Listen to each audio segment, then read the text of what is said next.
Hi, it's me, Carrie. Here to, here again to talk about, some things about my Asperger's.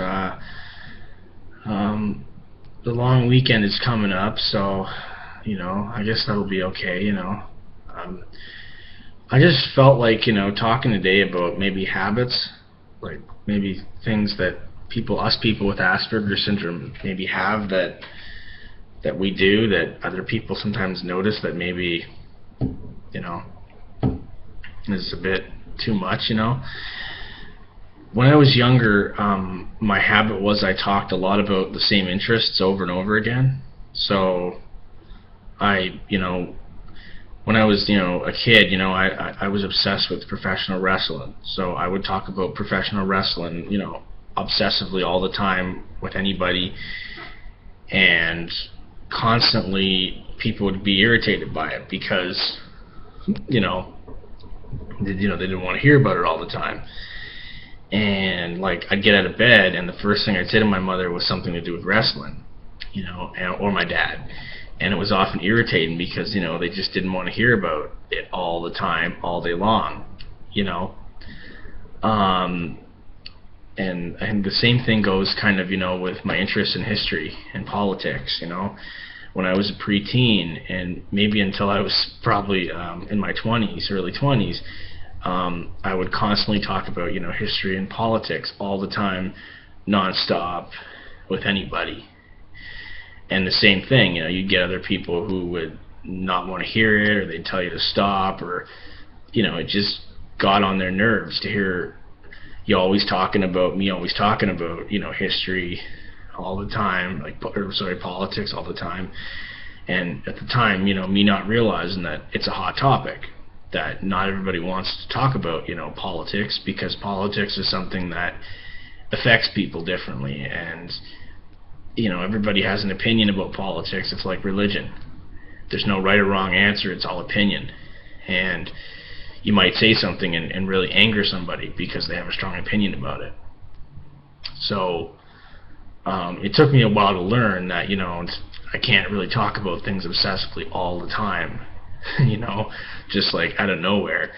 I mean, it is kind of funny, thinking about like getting out of bed or coming into my room or just going to see mom and wanting to talk about politics, about something, and mom like, I just got out of the car, or I just got out of the shower, or I just got in the house, like, can we talk about something else that's not as heavy? And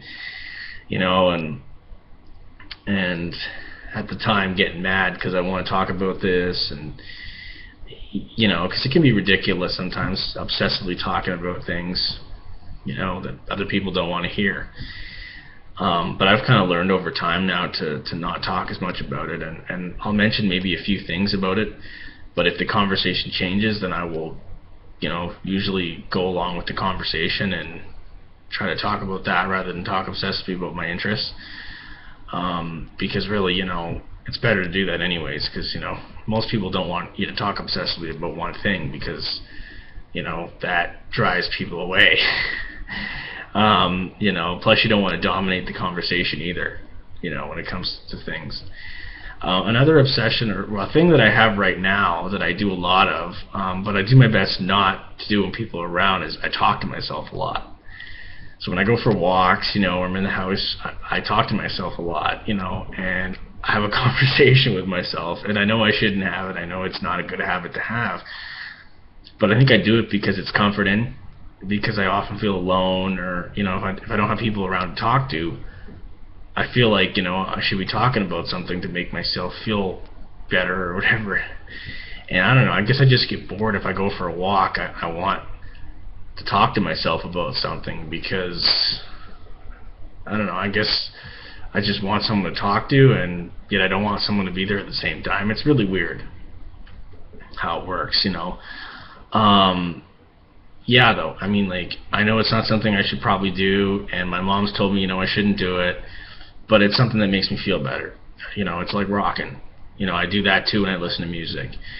So I don't know, are there any things that many of you do that other people tell you shouldn't, or it's a habit that maybe you like doing, it makes you feel good, and maybe you should not do it as much in public, or I'd love to hear from you, just to hear what you have to say about it. Okay, well, I'm going to stop now, and I'll be back Monday for another one of these. So until then, bye for now.